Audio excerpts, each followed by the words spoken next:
اللہ کے رسول صلی اللہ علیہ وسلم کی سکھائی ہوئی دعائیں جو ہیں وہ صبح و شام ان کو معمول بنانا چاہیے۔ مثال کے طور پہ ایک دعا ہے، سنن ابی داود کی روایت ہے، جو 3 مرتبہ صبح اور 3 مرتبہ شام کو یہ دعا پڑھ لیتا ہے تو اس کو کبھی بھی کوئی اچانک بلا نہیں پہنچے گی۔ بسم اللہ الذی لا یضر مع اسمہ شیء فی الارض ولا فی السماء وهو السمیع العلیم۔ اسی طرح رسول اللہ صلی اللہ علیہ وسلم نے فرمایا، صحیح مسلم کی روایت ہے کہ انسان جہاں بھی رہتا ہے، کہیں رکتا ہے، پڑاؤ ڈالتا ہے، یہ دعا اگر پڑھ لے، اعوذ بکلمات اللہ التامات من شر ما خلق لم يضره شيء حتى يرتحل من منزله ذلك، جب تک یہ دعا پڑھ کے جہاں بھی رہے گا دنیا کی کوئی بھی چیز اسے نقصان نہیں دے سکتی۔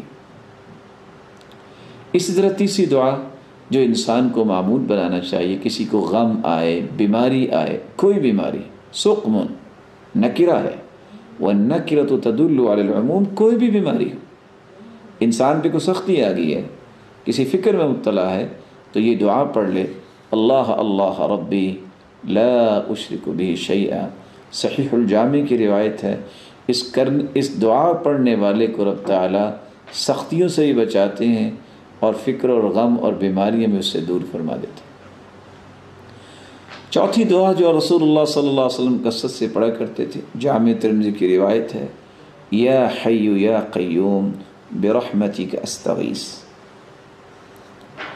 پانچویں دعا جو اللہ عز و جلال نے قرآن میں اتاری ہے، یہ وہ دعا ہے جو سیدنا یونس علیہ السلام نے 3 اندھیروں میں کی تھی، رات کا اندھیرا، پانی کا اندھیرا اور مچھلی کے پیٹ کا اندھیرا۔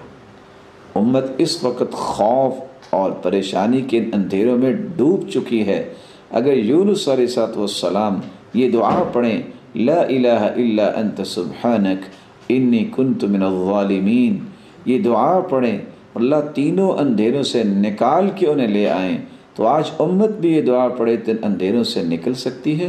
اور حدیث کے آخر میں لفظ بھی یہ ہیں، لم يدع بها رجل قط الا استجاب اللہ له، جس مصیبت کے لیے انسان یہ دعا پڑھتا ہے اللہ عز و جلال اس مصیبت کو اس سے دور فرما دیتے ہیں۔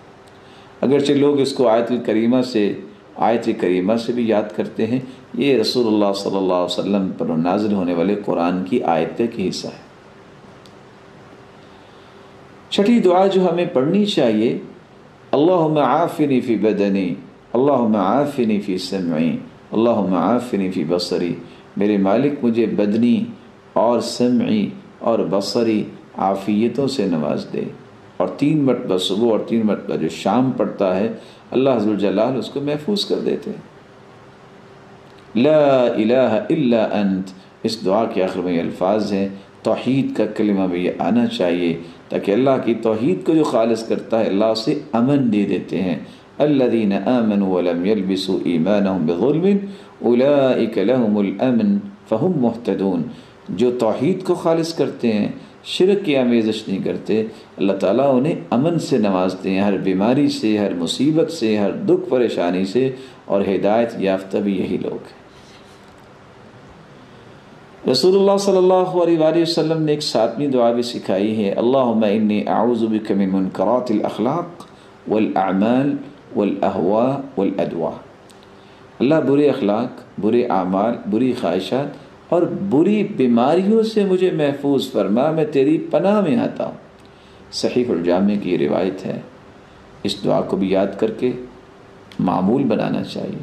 اور 8ویں دعا، اللہم انی اعوذ بک من البرص والجنون والجزام ومن سیء الاسقام، اے اللہ برس کی بیماری سے، پاگل پن اور کوڑ سے اور تمام بری بیماریوں سے میں تیری پناہ مانگتا ہوں۔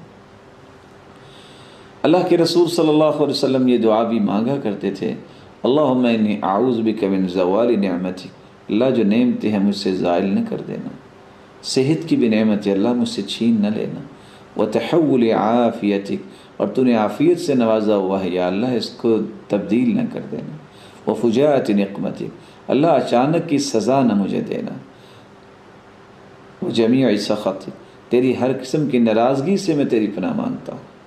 یہ دعا بھی کرنی چاہیے جو صحیح مسلم کی روایت ہے۔ 10ویں دعا رسول اللہ صلی اللہ علیہ وسلم نے امت کو سکھائی ہے کہ جو شخص کسی بھی غم یا مصیبت میں یہ دعا پڑھ لیتا ہے، اللہم انی عبدک وابن عبدک وابن امتک ناصیتی بیدک ماض فی حکمک عدل فی قضاؤک اسألک بکل اسم هو لک سمیت به نفسک او علمته احدا من خلقک او انزلته في كتابك او علمته احدا من خلقك او استأثرت به في علم الغيب عندك ان تجعل القرآن العظيم ربيع قلبي ونور صدري وجلاء حزني وذهاب همي۔ اللہ کے رسول کا فرمان ہے یہ دعا جو پڑھ لیتا ہے اللہ اس کے غم کو خوشی میں تبدیل فرما دیتے۔ کس قدر یہ خوبصورت دعا ہے جس سے انسان کا غم خوشی میں تبدیل ہو جاتا ہے۔ آج امت کس قدر غم میں چلی گئی ہے، اور آپ صلی اللہ علیہ وآلہ وسلم نے فرمایا یہ دعا بھی یاد ہونی چاہیے۔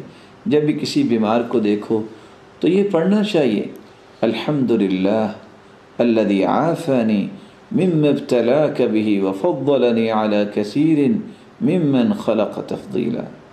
اللہ تیری ہی تعریف ہے، تو نے مجھے عافیت میں رکھا ہے اس مصیبت سے جس میں اس نے تجھے مبتلا کیا ہے۔ جب اس کو دیکھ کے پڑھے جو انسان بیچارہ بیمار ہے، اللہ اس کو بھی صحت دے، اور اے اللہ تو نے مجھے کتنی فضیلت سے نوازا ہے۔ یہ دعا پڑھنے والا اللہ ذو الجلال کے ہاں اتنا محفوظ ہو جاتا ہے کہ رب تعالی اس کو اس بیماری سے محفوظ فرما دیتے ہیں جس بیماری والے کو دیکھ کے انسان یہ دعا پڑھتا ہے تو اللہ ذو الجلال اس کو اس بیماری سے محفوظ فرما دیتے ہیں۔ Thanks for watching. Like and comment. Subscribe our channel.